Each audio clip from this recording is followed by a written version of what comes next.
So in this lesson, we're going to look at drawing circles in perspective as ellipses.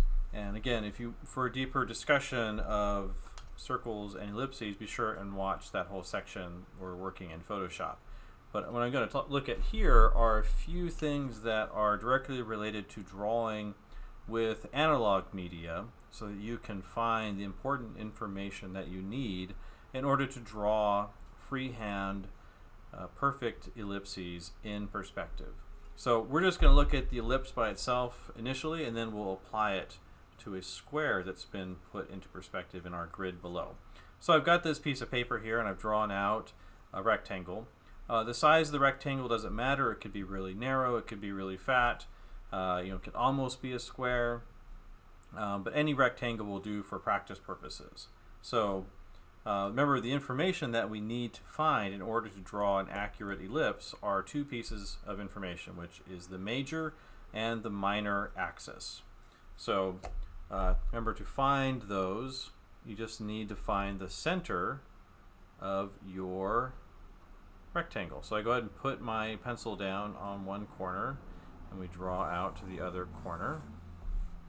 And try and keep that as neat as possible and precise as possible. And again, from one corner out to the other corner, draw through to find the center, which will be right here, of our rectangle.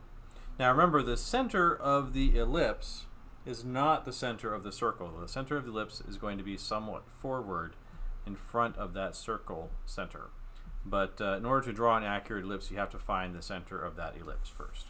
So next up, we're just going to need to add on these halfway lines through each side to give us our minor axis right here. Remember that the minor axis is the shorter side of the ellipse. And remember that our ellipse is just simply a symmetrical object that you can fold in half that'll match up and down, and you can fold in half the other way and it'll match left and right. So we just want to be sure that we're getting as precise as we can on this line. And so this is going to give us our major axis right here.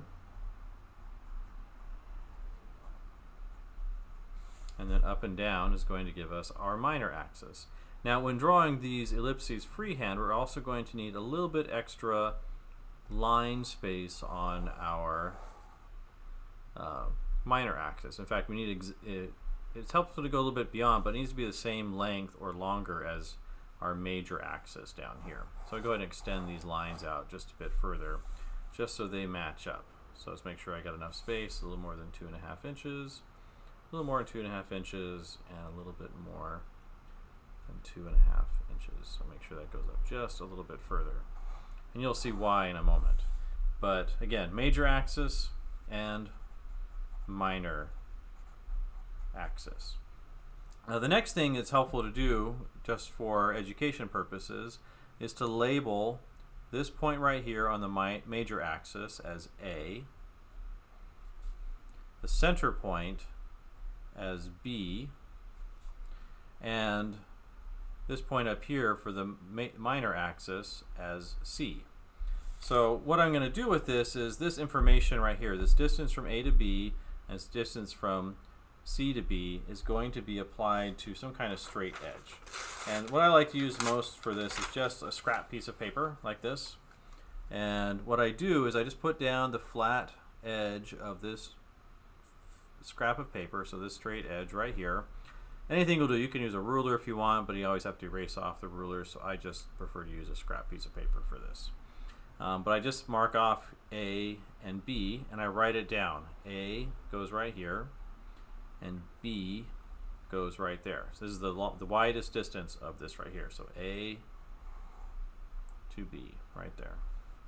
And then, after I've got A and B, then I put B next to C, so they line up right up there, and then I mark off this distance between B and C, and this middle point right here becomes C.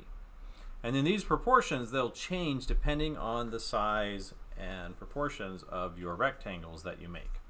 So what we do next is A gets put on the minor axis and C gets put on the major axis, like so.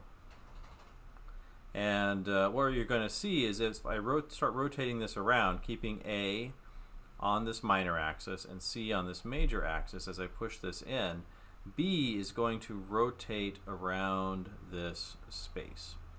And B is going to give us the outside boundary of our ellipse. So we'll go ahead and start here on this line, and we'll do half of this ellipse and then move on to an actual practical example. So A is on the center point here on this minor axis, and C is on the major axis, and we just go ahead and mark off where B is. And now as I move this down and around, I keep A pivoted on this minor axis and C on that major axis, and I mark. So I come up, I mark a spot for A and line it up with my pencil, and then rotate C into position, make sure A hasn't drifted beyond where it's supposed to be, and mark B. And again, move A up, put my pencil down to pivot off of it, move C into position, make sure A is where it belongs, double check C, and move into position. So there are several different ways of creating ellipses in perspective. Another way is where people will draw, well, the first way you'll see most often is people will say estimate. And while that's good in a lot of circumstances, I think if you don't have to estimate, if you can know, that's a little bit better, or a lot better. Another method I'll see is where they'll divide up the space, and there'll be sets of intersections that occur that allow you to rough out a general shape for the ellipse. Another one is where they use string and they mark off some points, and then they put pins through their paper, so you need some kind of foam core so you can put pins into your paper, and then they rotate their pencil around inside the boundaries of the string. And all those are to one degree or another will work. Again, C stays on major axis as I cross this border. A keeps moving down. So C moves out, A moves down. And then it'll start moving up in a second. So I move this over, C moves out, A moves back up and in, pivot off of A, make sure C is lined up there, and mark. So A comes up, B gets marked, and after we get this halfway around, we'll see that we have created half of the ellipse that we need. So I'll go ahead and put down A, pivot off of it so we can get C into position, mark off B, and keep working our way around. So mark off A, put down C, and continue marking off our space. And here we go again.